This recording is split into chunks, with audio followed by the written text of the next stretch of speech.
Hey everyone, welcome back to Make It Happen Mondays, where we talk about sales, business, entrepreneurship, personal growth, mental health, and everything in between with guests who I truly respect and I think make a positive impact on the world around us.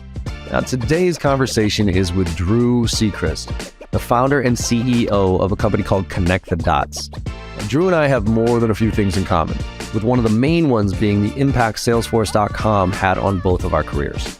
He was actually the 36th employee at Salesforce and worked directly with Mark Benioff on most of it. He tells this great story of how he cold emailed Mark one day, who then offered him a job on the spot that made him drop everything and move out to San Francisco. He went on to explain the sales culture that Mark had built and why it was so critical to their success to have everything aligned around sales. This is also where he saw the true power of leveraging a personal network, which he has now turned into his company, Connect the Dots, which helps people know the strength of all their connections they have through email and LinkedIn and how to leverage them. This was a great conversation that took a lot of different angles to it. I hope you enjoyed it as much as I did. Let's make it happen.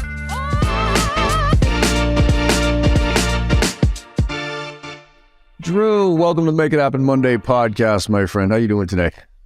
John, great to be here, and I'm doing great. How are you? I'm doing well, man. In the chaos that is the world that we live in right now in tech and sales and SaaS, it's a good day today. The sun's shining and nobody's bankrupt. The banks are still paying bills, I guess, right? Is the sun shining in Boston? That's where you are today? It is, yes, it is for a little bit. Spring has sprung in Boston? This is one of those where still don't come to Boston until probably June, if you're not from here, because this is like the inherently frustrating month, March and April, because you feel it, like you hit that 60, 70 degrees, and when that hits, everybody is outside and everybody's happy, but then the next day it turns to 20 degrees and everybody gets cold. So, but yeah, today's a good day. So, good. Drew, we have a connection here, and that's going to lead to the conversation. So there's a Salesforce connection that we have a little bit of DNA with, and I would love just to hear a little bit about your background. And for the audience here, we're going to talk about, this conversation about network and your network and your personal connections and how we can leverage them and maintain them and everything else and why they're so important now more than ever. But we're going to start with Salesforce because you were, number 36 at Salesforce? Yeah, that's right. So why don't you bring us through your background, but highlight that. And I would love to hear how you became number 36. Because then I want to talk about Benioff a little bit as far as his networking abilities, but talk us through your history and where you're going now. Yeah. Okay. So the irony of how I got my start at Salesforce is that it was through a cold email to Mark Benioff. Nice. And now I'm kind of, my whole life kind of mission in this new company, Connect the Dots, is to make it so you don't have to send any more cold emails, that you can leverage your network and go in with a warm introduction all the time. Nice. So that's the irony of it. But I grew up on the East Coast, and I went south of the Mason-Dixon for school, like you did. And so I was in North Carolina after college, and one of my first jobs was working for a little company it's called Bridge Builder company. They did CRM and business intelligence implementations for companies kind of in the Southeast, mid-market companies. And and one of our bigger ones was like Volvo Trucking was one of our clients. And we would implement these packaged CRM and business intelligence applications. You probably remember some of them: Sales Logics, Goldmine, Business Objects was what they call it, Seagate Crystal Info back then. All these things have kind of morphed over the years. Some of them have died off, but we implemented those products. And I read in 1999, I read an article in the Wall Street Journal about this move to what was called at the time the ASP market, application service provider. And John, you probably are old enough to remember that. That was the precursor to what later became called SaaS or cloud computing. But it was this idea that you're running the software somewhere else, and then you're just delivering the visibility to the software via the internet somehow. And so Mark Benioff he was leaving Oracle with $2 million from Larry Ellison, and sometime in mid-1999, this is in the Wall Street Journal, he was going to start this thing called Salesforce.com. They were going to rewrite Salesforce automation software from the ground up to run inside of your browser, so that you didn't have to buy a CD-ROM from a company like us and then have us drive out, install it on your computers, and network it and custom code, write custom code to make it work the way you wanted it. And when I saw that, I was like, oh, mind blown. Like, this is definitely the future, because I knew what it was like to drive out with the CD-ROM and install it, and it was bad. And so I cold emailed Mark, and I said, could we resell your product, Salesforce.com, whenever it's ready? Because it wasn't ready yet. And he got back to me really quickly and said, we're not going to have a reseller network. We're going to have a direct sales team. And I thought for a second, okay, we should talk about something else then. I want to be involved in some way, because I think you're going the right direction. So he said, fly out to San Francisco and let's talk. And I did. And we met, and asked me what I wanted to do for Salesforce. And I said, I don't know. I can't really code that well, so probably have me do something other than that. He's like, you should come out here and sell. And he basically offered me a job on the spot. I quit the job back in North Carolina, packed up my stuff, drove cross country, and started as employee number 36 in November of 1999. It was like around Thanksgiving weekend. Kind of weird time to drive out there. I was going to say that. Yeah. Before you go on, I'm curious, are you inherently a risk taker? Like, where do you look at yourself on the risk taking continuum versus absolute no risk at all towards like batshit crazy, I'll jump in, whenever somebody says let's go? I think it's really lumpy. It's not in some areas I'm super risk taking. Like I'm an entrepreneur. I've done this twice now, and putting all of I put a lot of money into my first startup. I quit a really good, high-paying job at Salesforce. Would have been really high-paying over, if I'd stayed there for a decade instead of leaving for a decade and doing entrepreneurship. Yep. So I don't have, in that regard, super, super risk-taking. I turned 50 later this year, and I can feel my risk-taking in other ways is waning. Like, I used to really like to jump off of high things into water. Sometimes in like very dangerous situations, these canyons in Hawaii, I'd jump with my friends from, if you're off by 6 inches, you're probably dead. Yep. And I don't do that anymore.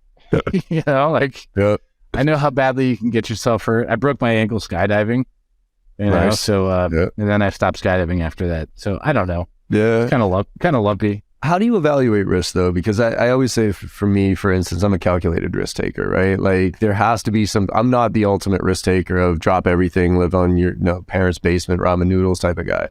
But if there's a couple of pieces there, I always say if I have a gift, it's being able to look at something and with very limited data, 2, 3, 4 data points, I can usually make all right, let's do this and not overanalyze it and go for it. And it's usually all right. So how do you evaluate risk? Because that seems like, with Benioff, you saw the future, but, I was just talking to somebody recently about timing is everything as far as entrepreneurship and ideas and that type of stuff. You could have the best product in the world, but if the market isn't ready for it, then it'll fail no matter how good it is. And you could easily look at something like Salesforce in the cloud and doing all this as like, market might not be ready for this right now. So for me to leave a job that is doing what, we're doing and probably doing pretty well doing it, to then say, fuck it, let's go. How did you evaluate that?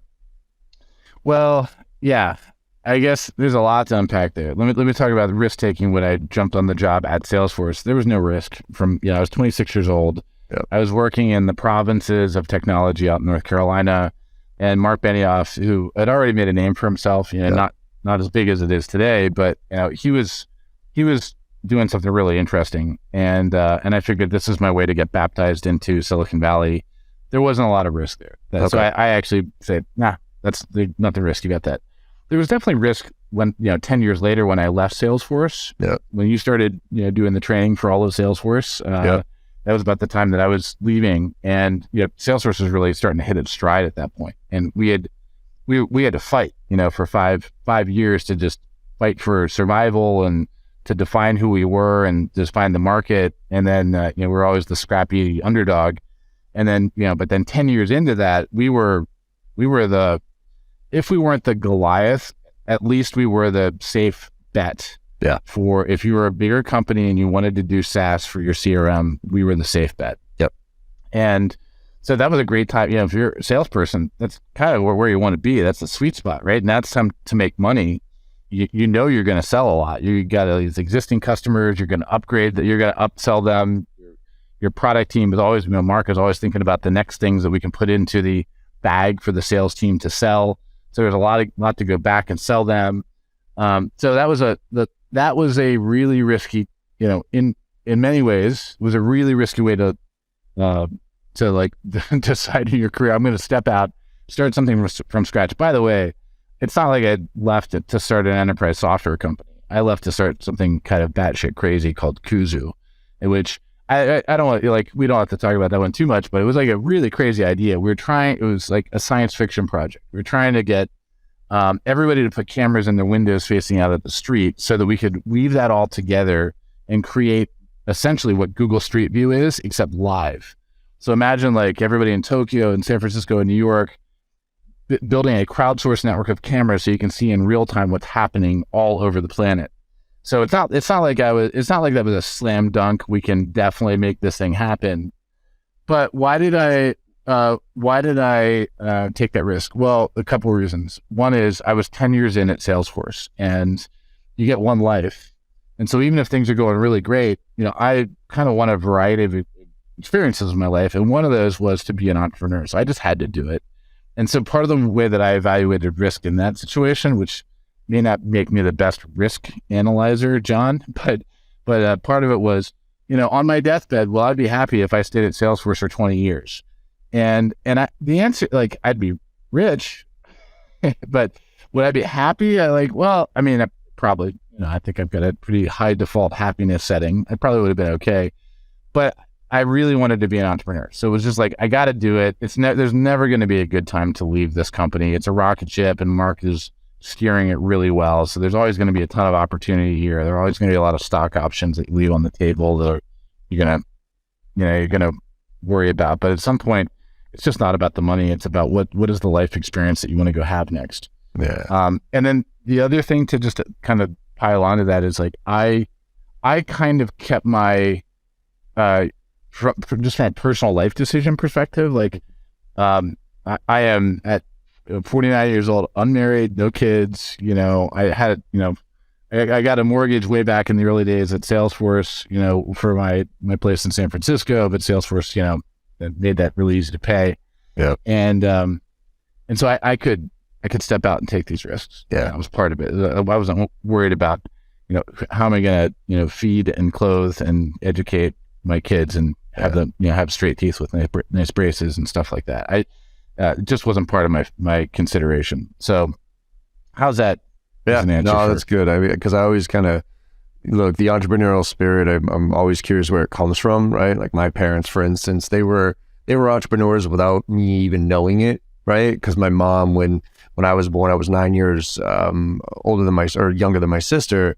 And my mom quit a job. Like, she had been stay-at-home mom with my sister while my dad worked. And 9 years later, she had a job, and it was at Wang Laboratories. And back then, Wang Laboratories was like Salesforce, right? Like, if you had a job at Wang, you were a baller, right? And she did this, and she quit and stayed at home with me because she wanted me to have the same experience as my sister. And what she ended up doing was she started a consultancy. Like, she did, help people find jobs and everything else. And so we would walk into our at a split level. And on one side, you'd walk in, and that was my mom's office, and the other side was the TV in the living room. So inherently, I always my mom was working from home. My dad was a contractor for the FAA.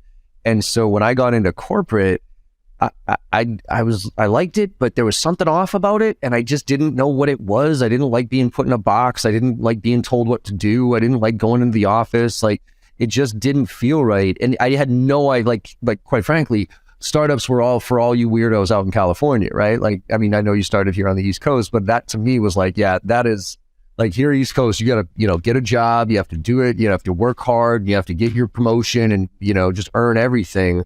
And, startups are crazy. But my friend started a company doing IT services, and I was like, oh, going back to risk, calculated risk taker, he was the ultimate risk taker. He started it from zero, mom's basement ramen noodles. They got it to the point where they could at least pay me a minimal base salary to come on board as a VP of sales and run sales and marketing. And so I made that jump, and then it was just like, this feels right. All my efforts are a direct line to impact. So did you have that DNA in you, or did you kind of develop it as you evolved and saw different opportunities and experiences? I don't know. That's hard to say. My mom's she's a retired school teacher. My dad is a retired attorney, and he after law school, worked for a small law firm in Harrisburg, Pennsylvania for a couple of years. And then that law firm disbanded, I think. And then he kind of, decided he was going to hang out his own shingle and be a lawyer, a small town lawyer. Yeah. And that's what he did for the rest of his career. And so, my dad was an entrepreneur, but, not with aspirations of growing anything terribly big, just, having people come in and dealing with their legal issues. Yeah. So I was not, unfamiliar with my dad didn't have a regular paycheck. It kind of went up and down based on how things were going. And my mom did. My mom had the security of the paycheck, and then she had summers off, and so I kind of saw those two things.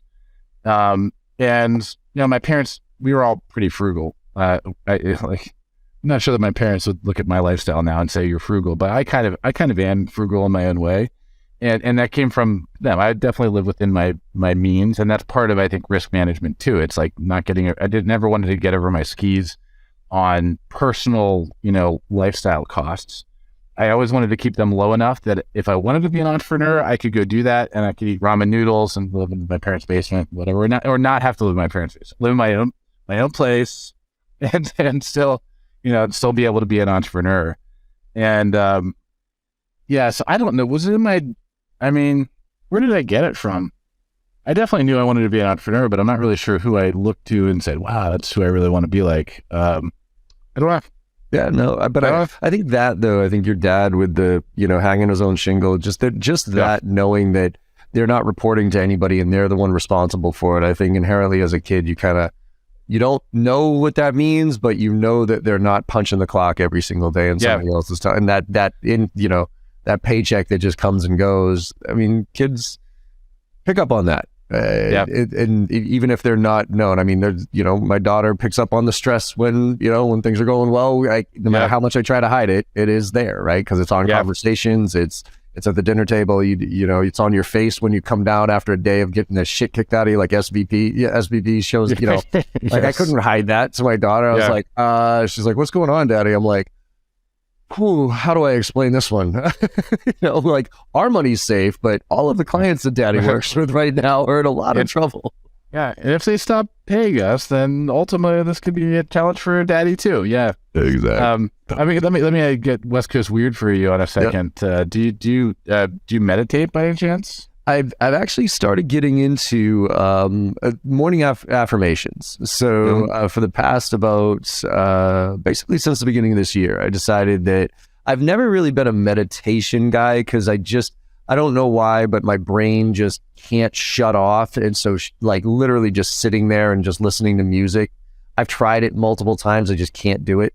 I probably need somebody who's can guide me through this, but the affirmation of meditating and having something, just repeating phrases, that's been pretty helpful for me because it gets me in a right state of mind in the morning just to kind of stay focused. But why do you ask?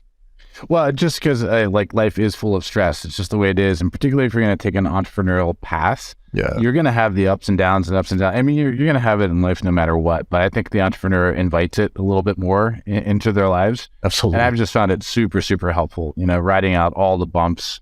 And by the way, same thing you said, mine doesn't shut off and you're always constantly thinking about stuff. That kind of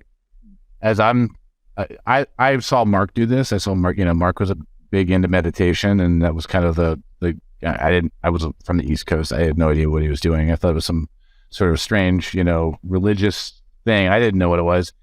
But then as I kind of found out a little bit more about it, and then started doing it myself and failing a lot, because when you meditate, this is a really interesting lesson for entrepreneurship too. With meditation, you fail a lot. You sit down to silence your mind, and you fail. Your mind doesn't silence itself. It takes a lot, and it takes a lot of banging your head against that wall over and over and over again to get little wins where it's like, there is a little bit of silence now. Maybe there's a little bit more silence to it. There's a little bit more silence. And so you do get to these points now I meditate every day, and there are plenty of days where the noise just does not shut off. I'll sit there for 20 minutes and I'm trying to meditate, but I'm really thinking about stuff. But there are days when I do get nice and silent, and when I come out of that, either way, I know that I've done something good for myself. It's like I went to the gym, and I know that, some days I had a great workout, another day they didn't have a great workout, but by building the habit to do it over time, it's going to pay dividends for me, and it's going to help me maintain my cool when you need to. And as an entrepreneur, you got to, like, and you've got a daughter who's sees daddy's stressed out about stuff. Like, stress, we don't actually have to be stressed out about anything. We don't have to.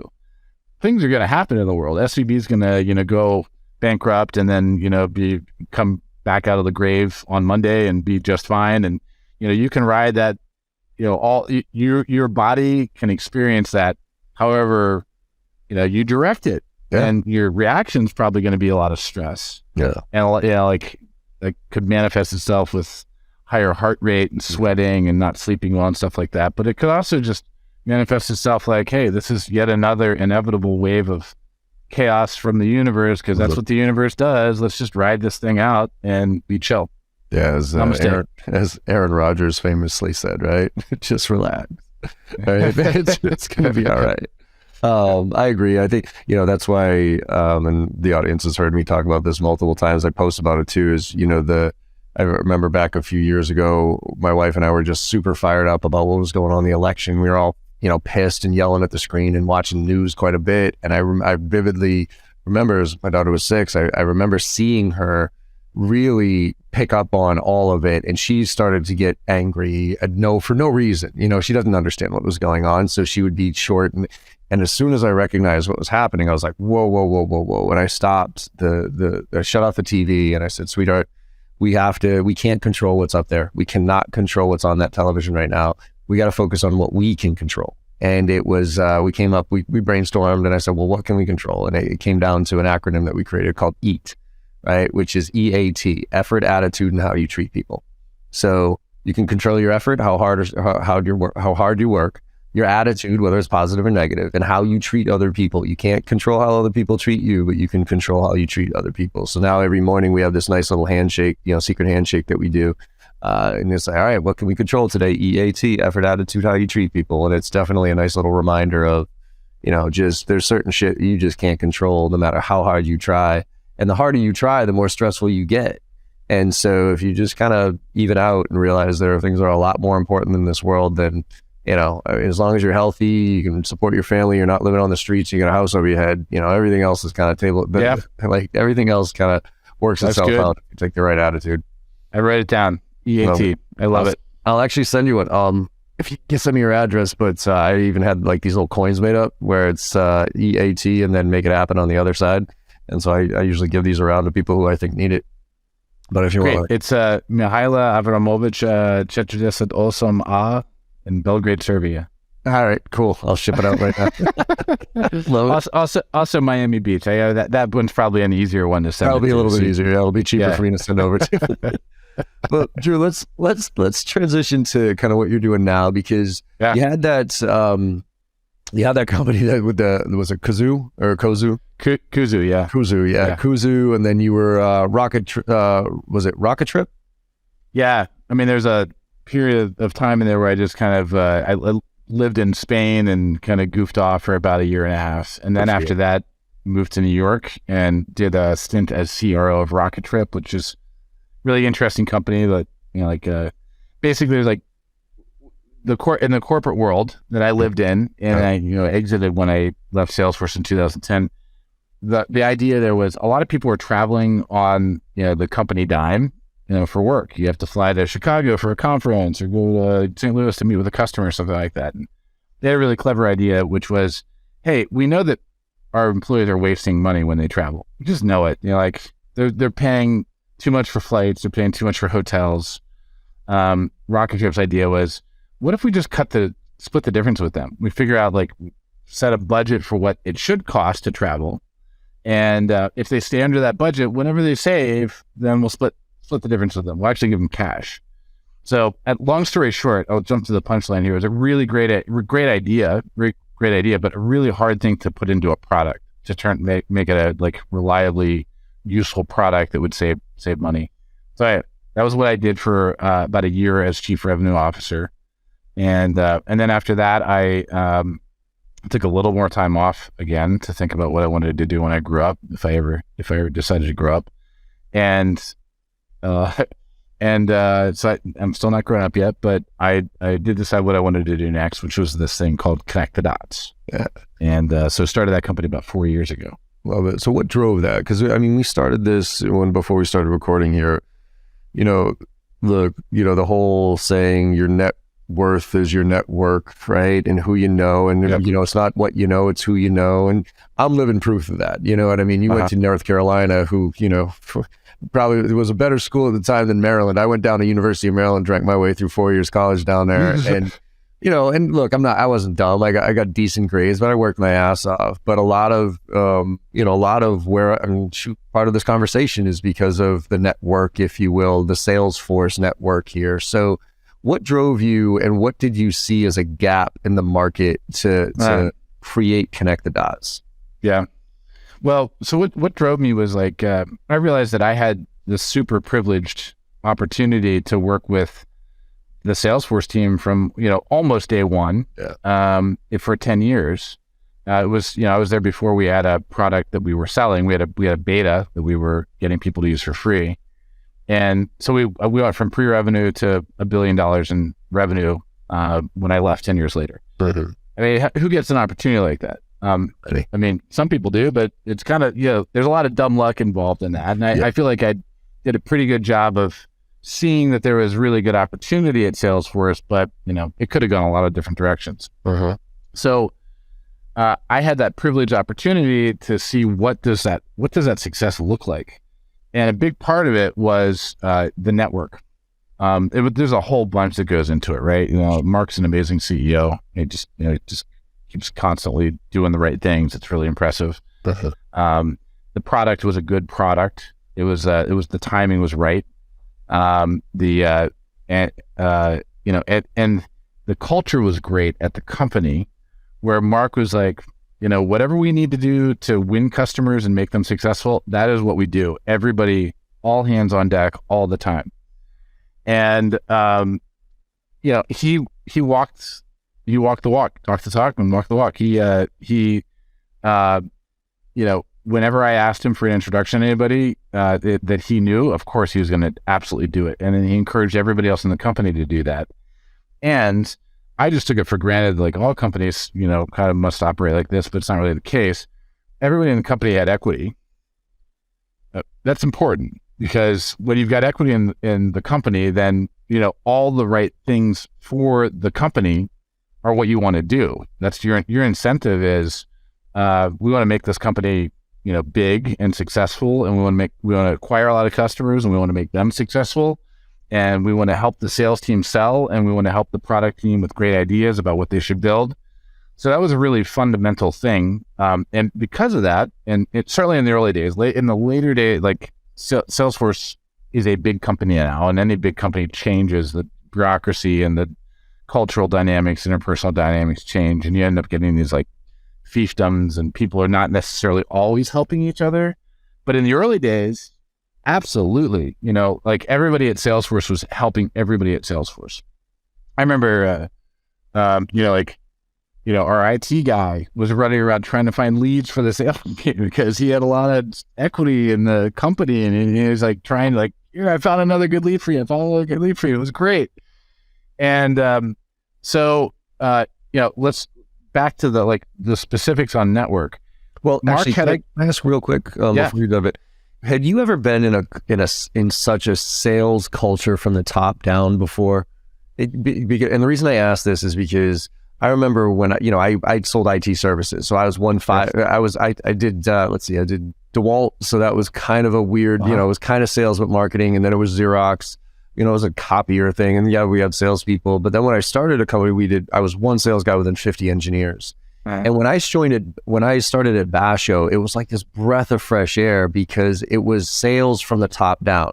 The CEO, Jeff Hoffman, was absolutely, but to your point, the CTO, anything I heard out of the CTO's mouth was about sales. How do we drive sales? How do we improve sales? And I was almost confused, because I'm like, wait a minute, all the technical people, everybody else is just driven right now to figure out how to sell more shit and how to do it the right way. Like this isn't normal, but it was like such a breath of fresh air. So before, and I'd love for you to, just unpack a little bit about how the culture was. But before you had that at Salesforce, were you involved in a like top-down sales organization? Nah, nothing like that. No, I mean, after I graduated from UNC, I had a girlfriend who was 2 years behind me in school, so she was still in Chapel Hill, and I was looking for something that I could do near Chapel Hill, and I ended up I had 3 jobs after college, and anyway, long story short,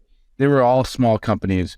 One was a startup software company that had a very sales-oriented CEO, but I think he ended up in jail later. I mean, literally, like not an ethical guy who did some bad stuff. And it was a small, it was bad. It was kind of like oh man, how much of this am I going to encounter in my career in life? So that was about a year, and then I worked for a small company that had an engineering leader, and not software engineering. This is like old school product hardware engineering, and then I worked for this consultancy, a bridge builder that did implementations, and that was it was a small consultancy. It was never really going to get a lot bigger than that. So no, I didn't know much about sales at all when I went to Salesforce. I didn't have a serious sales training, or I didn't have a John Barrows teaching me how to do it. I had no idea. I had to pick up a few. I got very nervous actually when I got hired, when Mark said, "Okay, Drew, here you go. Here's your job. You're an account executive."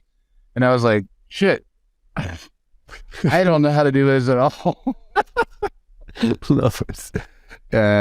I think the sales, and the reason I bring it up is because there's a lot of people out there obviously looking for different opportunities and new jobs and stuff like that. And I always tell them when they come up and they're like, "Hey, John, I got this great op with this new company with this tech and everything else." I ask them, "Hey, is the founder a sales-driven founder, a business-driven founder, or are they an engineering-driven founder?" Because if you're an engineering-driven founder, I'm not saying it's across the board, but it is rare to have them support sales in a way that's meaningful. They almost always look at it as, a necessary evil because they think the product can sell itself. And when that's the case, you end up getting extremely frustrated as a sales professional or sales leader. And so looking for those companies that have the Benioffs, that might have that beautiful mix of, yes, he's a tech nerd, but he is sales true and through about everything he does. Yeah, 100%. I mean, I my frame of reference was nothing. It's not like I came from, I don't know, some other Silicon Valley company. I came from way outside of Silicon Valley, so I didn't have a frame of reference. I knew from the success and from the support that we were getting from Mark, it was really exciting. Like you kind of feel, when you're a young account executive, you're like, you may not feel like you're that important, right? Maybe you're not, But I definitely didn't feel important at all. Yeah. Mark made me feel really important. Yeah. Particularly when I closed, some significant transactions. I remember, one day he called me from an airplane, which is 2000, he was calling people from airplanes. I couldn't do it. And it was just to congratulate me on whatever, significant deal that I just closed. And so, I felt, that was the culture, right? Salespeople who are delivering, for the company, they're doing, the most important work in the company next to building the product. Sell it and build it, sell it and build it. Those two things really important. Yeah. And, so that was, it was amazing to be inside that culture. And I know a lot of people, I hear about people who left and they kind of assume that's how it was going to be. And then they went to whatever other company and they're like, it's not how it is, man. This is not how it is. Yeah. I like that. People go to Google. It's not like that at Google. No. Very different over Google. Definitely not. Cool. So you're there. You saw the power of network. You saw the power of people supporting each other. I think there was one thing that I read that said Benioff is the #1 alpha networker, as you put it. Yeah. So you saw it real world about how the impact of everybody supporting each other. Obviously, by the time you started, LinkedIn had been out for, I don't know how long, right? I mean, since the 2000, I forget when LinkedIn actually started, but 2003. Yeah, 2003. So, you're 15 years into this LinkedIn world of, hey, well, why would you do this, Drew, if there's literally a platform that is this, and at its ethos, or as it, if their mission is to connect the dots, right, for people. So the gap as you saw it, and then why do you think there's that gap, and what do we need to do about it so that we can leverage our network the right way? Yeah, I actually don't know if LinkedIn's mission was to connect the dots. Okay, I should probably go, check it out and see what their mission is. Yeah. The issue was really this: like we have LinkedIn, and it's great. I love the LinkedIn. I use it all the time. I'm really, really happy they exist. And we've got other social networks that are useful too. Facebook. I don't use it as much anymore, but it's still there, and Instagram, and we have all these things that are ways that we organize our relationships. But the problem with LinkedIn that I observed over time, and I think you probably have experienced this too, maybe even like significantly higher degree than I have, is in the early days, if you were linked in with somebody, it really probably meant you knew that person, and you could tell how you knew that person, partially because it was a small network, and partially because there's better hygiene in the networking and LinkedIn. They really encouraged you to, don't connect with this person unless you really know them in real life. You've seen this person, you've shaken hands and whatever. And over time, that just kind of stopped happening. And I remember there was actually one kind of fateful, massive pollution moment in my graph. I did something. I clicked on something that LinkedIn sent me, and I don't know what happened, but then all of a sudden I had another 1,000 people that I was connected to that I just accepted. I don't know what happened. And then I was like, oh no, I look through LinkedIn and half the people on here, I don't know who they are. Yep. And then fast forward, to now, to 2023, it's more like 90% of the people on my LinkedIn, I don't know. No idea. Yeah. I was super awkward with that, by the way. And for anybody out there listening, please don't ask me for an intro on my LinkedIn. Just don't, because I have something like 400,000 followers. I got 30,000 connections. The likelihood of me knowing you well enough, right, is not high. The likelihood of me knowing that person well enough, and again, to put my name on you, that's the thing I want to dive into here. Is the referral world. You are literally asking somebody to put their reputation on the line. Totally, yeah. And that's not a small thing. And I fear a little bit now, and I know we're moving in a little slightly different direction, but when you and I grew up in sales, networking was a thing. You went out, and not that it's not now, but because most, I would do cold calling all day long, whatever, but I'd be at networking groups in the morning. I'd go to networking events in the afternoon. I'd shake hands, kiss babies, hand out cards. That was literally, I didn't have kids back then, so I didn't give a shit. I was working 17 hours a day, 6-7 days a week. And all of that, because of all that networking and giver's gain mentality, when LinkedIn did come out, it was natural for me. I was like, oh, cool. This just can allow me to put my, on steroids. But I understand it. I understood how to respectfully connect with people, ask for connections and that type of thing. Whereas now that everything's virtual, everything's such a short-term thing, it's now a hack to look at somebody's connection to make a connection to somebody else. And they're even using your name without your permission, right? Oh, Drew, I see you're connected to John. So am I. Yeah. We'd love to talk. It's what the fuck? Who in the right minds? Right? So talk to me a little bit about that. Hey, you went to Maryland. I ate a Maryland crab cake one time. Right. Hey, can we get 15 minutes on the calendar next week? Yeah. It has been so, I don't know, bastardized or watered down that it really is now just all right, cool. I'm going to post some stuff and get some more followers here. I don't really care who those followers are because, now. Right. There you go. Well, that's what happened. I honestly, John, what we built Connect the Dots to do is solve that exact problem you said. Don't ask me for an introduction. You're kind of broadcasting that out to just the world out there. But the reality is, I'm sure you're happy to make the right introduction. Sure. For the right person, for the right reason. Yep. Right? People can see I know Mark Benioff, and then they ask me for an introduction. I'm like, no. No. What? First of all, I got to think, I'm going to burn my social capital with Mark, right? Right. Sure, if it's the right thing, I'll make the introduction to Mark, but you got to nail it. You got to make sure it's really something that Mark cares about right now. And you got to make sure that, I understand what's in it kind of for Mark and what's in it for me. And you got to ask me in the right way and make it real nice and, show that you're appreciative. Like there's a lot that goes in. There's a whole bunch of psychology that goes into that. But the problem with the LinkedIn graph at this point is it is so massive and there's no signal in there about whether you actually know anybody. So it's like groping around in the dark saying, hey, John, I see you know so-and-so. Could you introduce me? You're like, no, I don't know them. I mean, I don't, maybe I know that person. I'm actually kind of embarrassed because maybe I'm supposed to know that person because I am LinkedIn, but I don't have any context about it. I don't know. Maybe I met him at a trade show or, it was like one of those networking things. I had, one too many Manhattans. I don't know.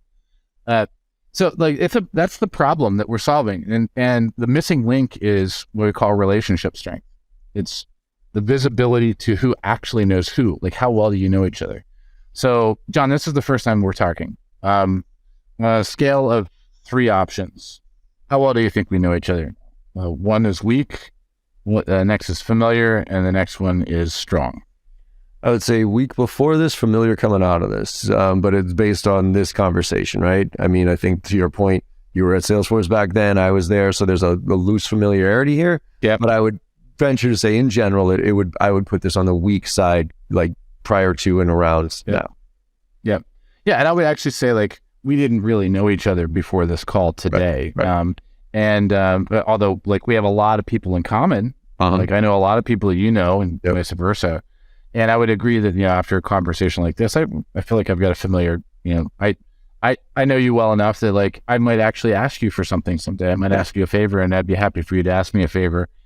Just do it, just do a good job of it.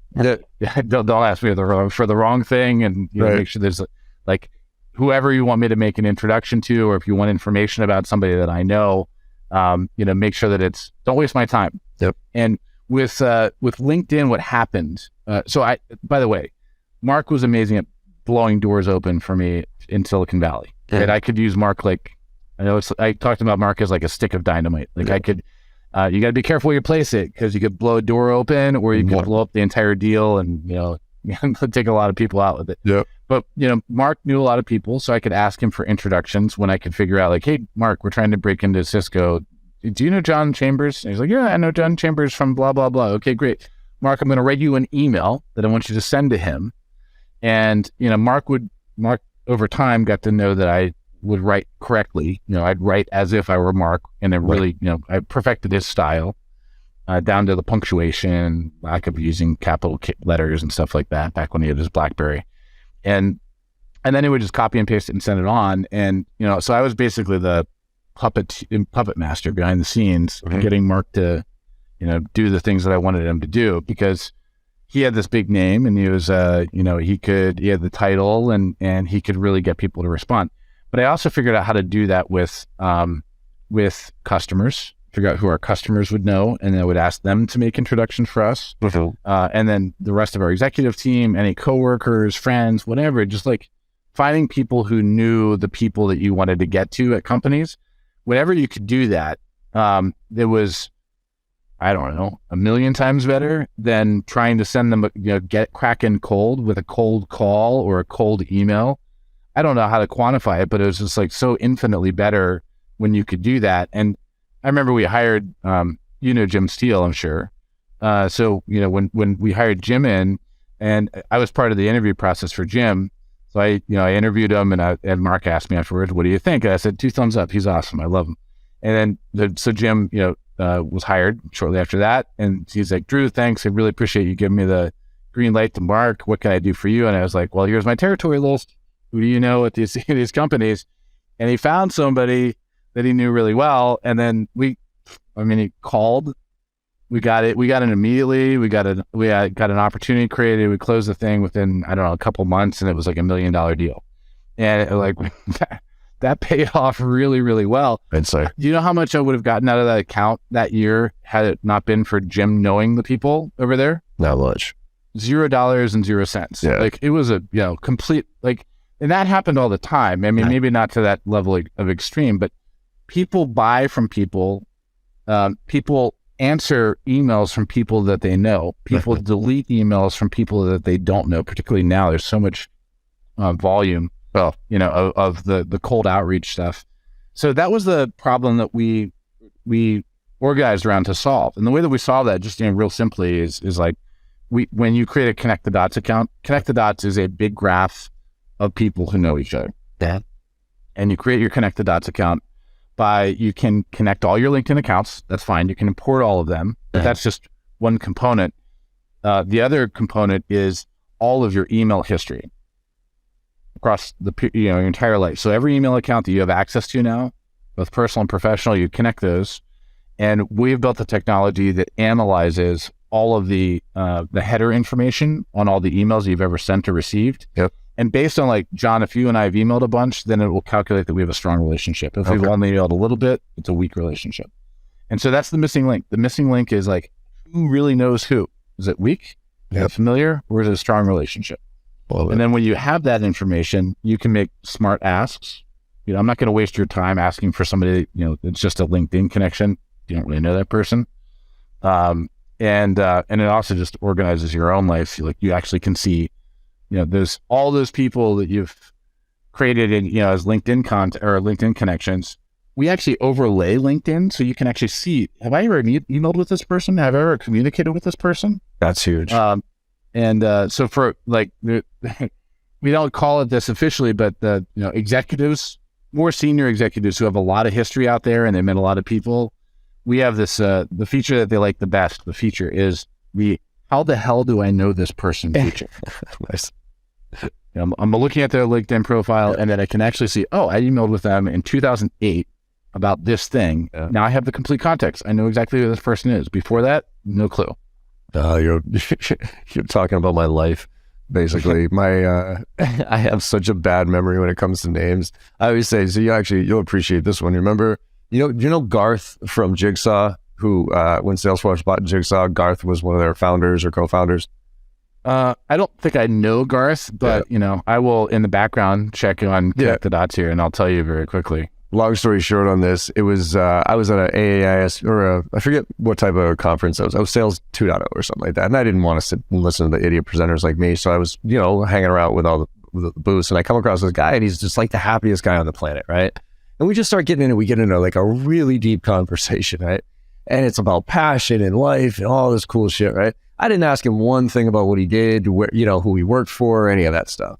And at the end, I was, hey, just out of curiosity, by the way, who you work for, what's up?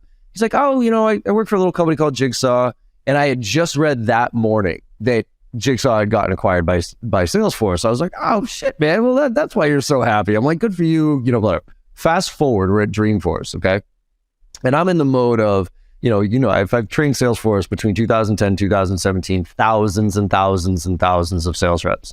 Never mind the ecosystem. So when I'm at Dreamforce, my brain just basically shuts off. Like I don't know anybody's name. I don't want to even pretend to. So I'm like, hey, what's up? So I'm sitting there at Soho, and the crowd parts, and there's this guy with this huge shit-eating grin on his face, and he's like, and he's like, so you could, and he's beelining straight for me, and I'm just like, oh shit, I have no idea who this guy is. Like, I'm in that mode, and he's like, hey man, how you doing? And I tried to pull off that, hey, yeah, what's up, man? How you been? Right? Total bullshit. And about a minute in, he's like, you have no idea who I am, do you? And I'm like, and I made it exponentially worse because I was like, dude, I'm sorry. I'm like, everybody here is like, I'm getting approached from every different angle. I go, and I said, what are you, an AE or something here at Salesforce? And he goes, dude, are you serious? And he starts laughing, right? He's like, are you kidding me? He's like, I absolutely love this. He's like, you and I had the best conversation I think I've had in years, and you don't remember. I was like, shit, Garth. Oh, what's up, man? Right? And he starts laughing, and he's like, dude, that was hysterical. I'm like, why is it hysterical that I forgot your name? And he's like, John, do you have any idea how often that happens to me? He goes, my name's Garth. So first of all, it's a pretty memorable name.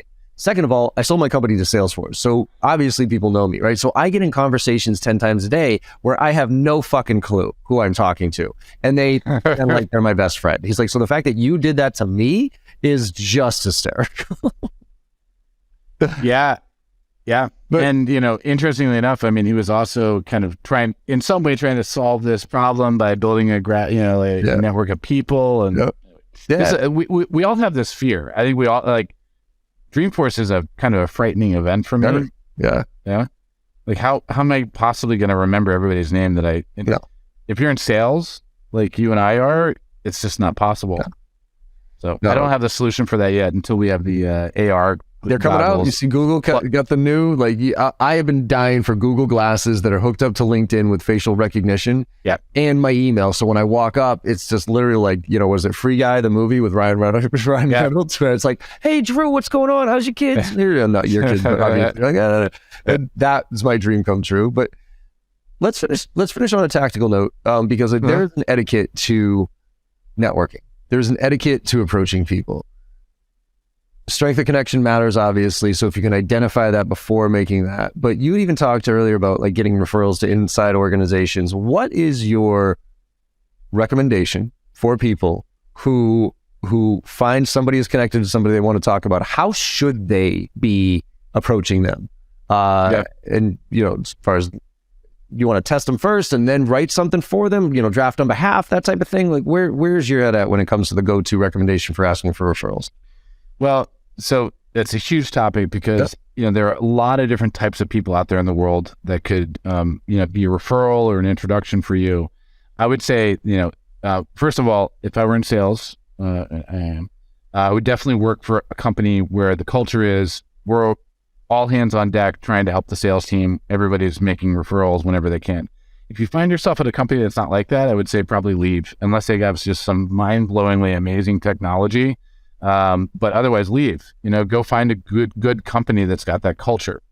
And then if they've got that culture internally, then, it should be very easy, to, ask for introductions, inside the company. Now, if you're asking outside the company, that's like, me at Salesforce back in the day, asking for Mark Benioff or, one of our, our CFO or somebody. They should just do that. Yeah. And then in that case, figure out your cadence with them. How do they like to engage? I generally think that draft on behalf is great. Have it come from them. They should be the one out, doing the outreach. They shouldn't be introducing the account executive, and they should probably take the first call. To be honest, like if it's inside your company, Mark Benioff is sending it out. He's like nowadays he's too big for that, but back then he should be the one taking the first call with John Chambers or whoever it is on the other side, and then you can bring the account executive in. If you're the account executive.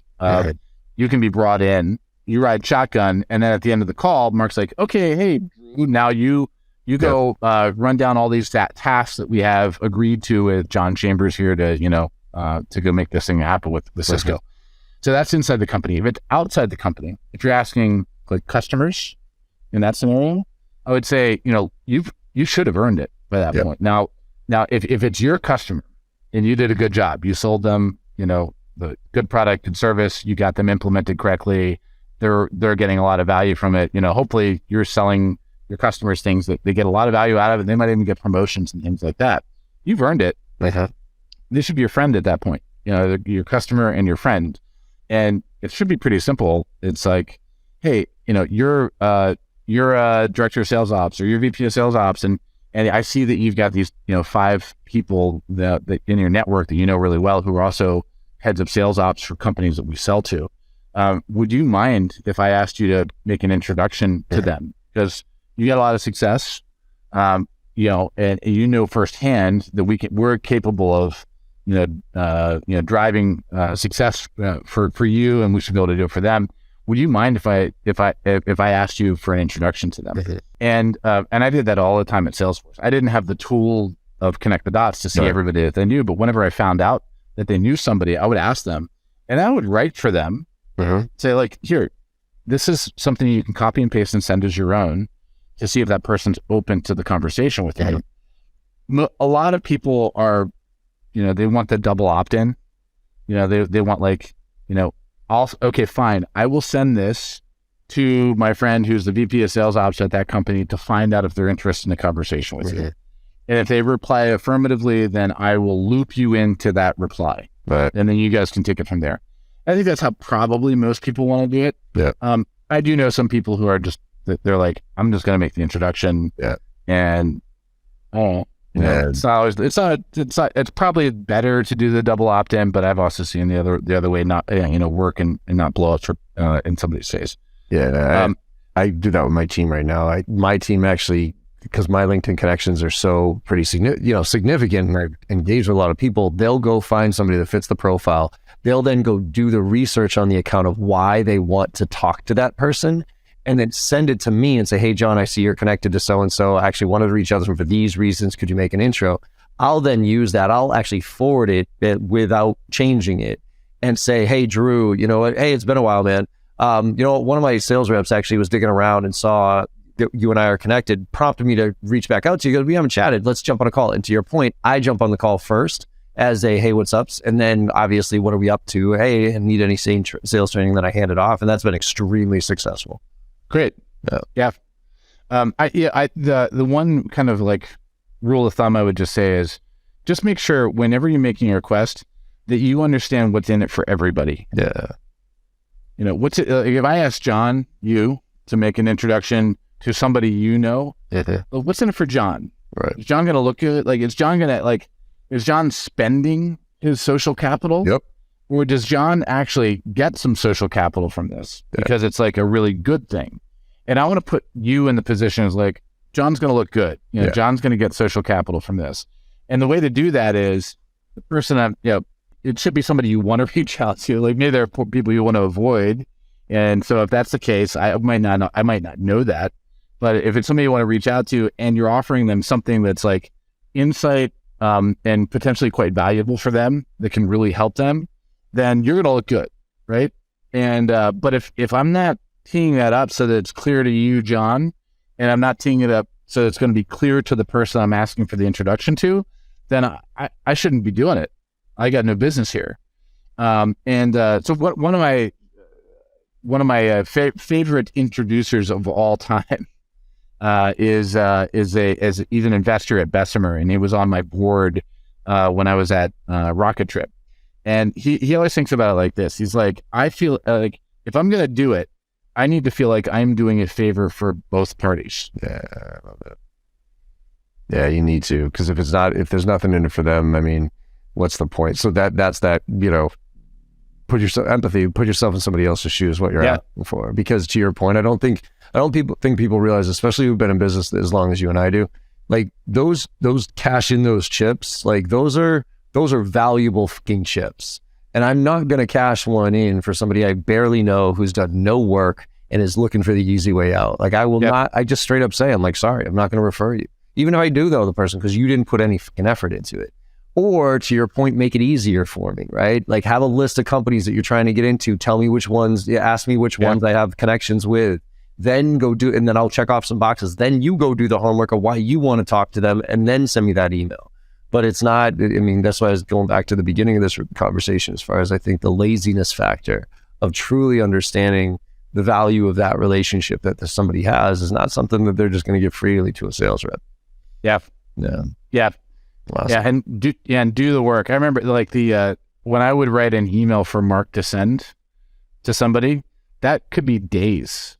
And it could be like 3 sentences, and it'd be like, I'd write it, and then I'd be like, that's not quite right. And I'd delete a couple, and then I'd be like, I gotta go walk and think about this. And then because you have one bullet, right? If you're going to ask somebody who's got, they got a busy, schedule, they got a whole bunch of other stuff to do that's not helping you make introductions, then you better nail it. Yeah. So do the work in advance. And I just had a cat jump on my lap here. There you go. Nice. Yeah. Love it. Well, I mean, I think we could keep talking about networking for a long time, because I do believe it is, asking for referrals, I think, is actually one of the most underutilized, easiest ways to get business, but doing it the right way is the important part. So I think a lot of generation grew up without networking, and now they're kind of jumping into it and assuming that this is, oh, sure, no problem. Make the connection to somebody you've known for 20 years and really built that relationship for. So, I think you and I are on the same page. It's just getting people to do it the right way. So thanks for coming on. Go ahead. Yeah, I was just you're making me stroll down like memory lane here and thinking about the early days of, in a sales career. We did a lot of like personal in-person socializing. Yep. Not really sure, not really with an objective of like, we don't know where this is going necessarily, but like building networks and building relationships and paying it forward and doing favors for people. And then that playing the long game. And it really pays off now that, were our age. But I do kind of worry about the next generation of sales. And how are they doing that? Because it's the opportunity. Everybody's gone to these remote first environments.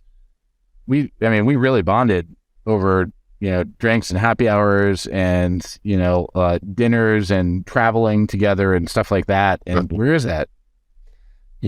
I hope that it's on some of these platforms, and you and I are kind of the old men in the room saying, "Oh, this is back." And my hope is that they somehow can find meaning in relationships remotely through either Instagram or TikTok or some type of thing, even though they might not even know who that person is really.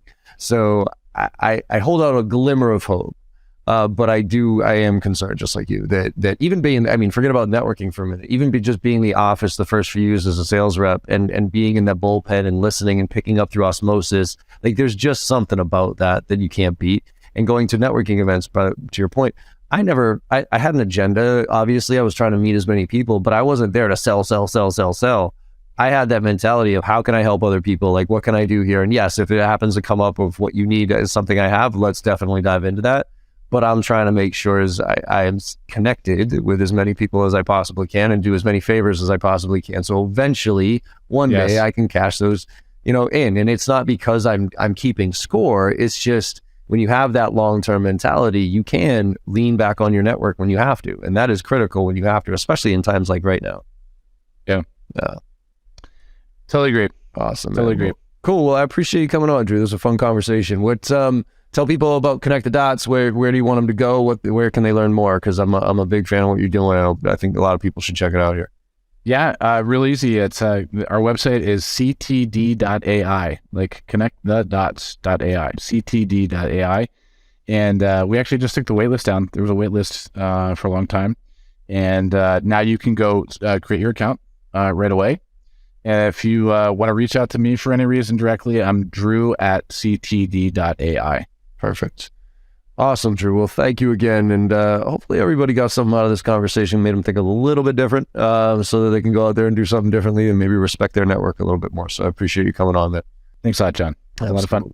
And everybody out there, if you're listening, like I always say at the end of all of these podcasts, go out there and make somebody smile today, because no matter how bad you think your day is going or you think it went, if you made somebody smile today, you had a good day, and the world needs a lot more of that right now. So thank you all very much, and I will see you on the other side. I hope you enjoyed that conversation as much as I did. With your support and our incredible guests, we're one of the top sales podcasts out there right now, and I can't thank you enough. Now, to keep the momentum going, it would mean the world to me if you could go and leave a 5-star review on your favorite podcast platform and share some of your favorite episodes with your network. Also, check out my new website at www.johnm.barrows.com, where you'll find even more ways to engage. There's a ton of free content, and you can also get trained from me directly as an individual or for your team. Look, I'm out there selling every day just like you are, and I'm doing my best to stay on top of all the latest trends in technology. So if you're looking to level up and you give a shit about this profession of sales, let's connect and let's make this happen together.